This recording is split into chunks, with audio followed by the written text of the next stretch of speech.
যুক্তরাষ্ট্রের সাবেক president Donald ট্রাম্পকে হত্যার প্রচেষ্টার সাথে ইরান জড়িত বলে মার্কিন গণমাধ্যমে যে খবর প্রচার হচ্ছে তা দৃঢ়ভাবে প্রত্যাখ্যান করেছে তেহরান। ইরানের পররাষ্ট্র মন্ত্রণালয়ের মুখপাত্র নাসের কানাআনি বুধবার সাংবাদিকদের জানান, ইরান ট্রাম্পকে হত্যার প্রচেষ্টা চালাচ্ছে। মার্কিন গণমাধ্যমে এমন খবর ভিত্তিহীন এবং উদ্দেশ্য প্রণোদিত। বরং এর মধ্য দিয়ে জেনারেল কাসেম সোলেমানির হত্যা মামলা বন্ধ করে দেওয়ার চেষ্টা করছে ওয়াশিংটন। কিন্তু ইরান আইনিভাবে এই মামলা মোকাবিলা করবে।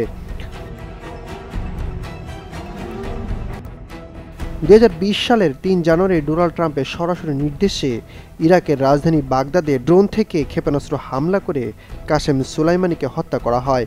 ওই ঘটনার পর ইরাকে অবস্থিত মার্কিন সামরিক ঘাঁটি আইন আল আসাদে ক্ষেপণাস্ত্র হামলা চালায় ইরান। এছাড়া ডোনাল্ড ট্রাম্প সহ কয়েকজন মার্কিন কর্মকর্তার বিরুদ্ধে মামলা করেছে। ইরানের ভারপ্রাপ্ত পররাষ্ট্রমন্ত্রী আলী বাকেরি কানি হুঁশিয়ারি উচ্চারণ করে বলেছেন, ইসরায়েল যদি গাজা থেকে লেবাননের বিরুদ্ধে যুদ্ধের বিস্তার ঘটানোর চেষ্টা করে তাহলে নিশ্চিতভাবে আরব এই দেশটি তাদের জন্য দোজকে পরিণত হবে।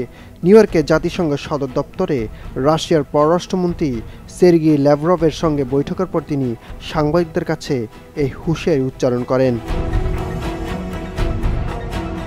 এদিকে হিজবুল্লাহর প্রধান সাইয়েদ হাসান নাসরুল্লাহ ইসরায়েলের নতুন জায়গার হামলার হুমকি দিয়ে বলেছেন, ইসরায়েল যদি এভাবে লেবাননের বেসামরিক লোকদের লক্ষ্যবস্তু করতে থাকে তাহলে হিজবুল্লাহ ইসরায়েলের নতুন এলাকায় আঘাত আনবে।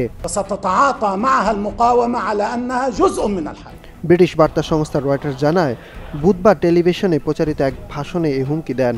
মঙ্গলবার ইসরায়েলি হামলা লেবাননে 5 বেসামরিক লোক নিহত হয়েছেন, যাদের সবাই সিরিয়া নাগরিক এবং এদের মধ্যে 3 শিশু রয়েছে। ব্রিটিশ সংবাদমাধ্যম দ্য গার্ডিয়ানের এক প্রতিবেদনে বলা হয়, গত 24 ঘন্টায় গাজা উপত্যকায় বিভিন্ন জায়গায় ইসরায়েলি হামলা অন্তত 60 ফিলিস্তিনি নিহত হয়েছেন। গাজা স্বাস্থ্য বিভাগের কর্মকর্তা জানিয়েছেন, ইসরায়েলি যেসব স্থানে হত্যাযজ্ঞ চালিয়েছে তাদের মধ্যে দেশটির ঘোষিত একটি মানবিক এলাকাও আছে। এদিকে গত কয়েকদিন ধরে প্রতিরোধ যোদ্ধাদের কমান্ডার মোহাম্মদ দেবকে হত্যা করেছে ইসরায়েল যে দাবি করেছে তা যুদ্ধের পরাজয়ের খবর অন্যদিকে ঘুরিয়ে দেওয়ার একটি কৌশল বলে মনে করছেন বিশ্লেষকরা।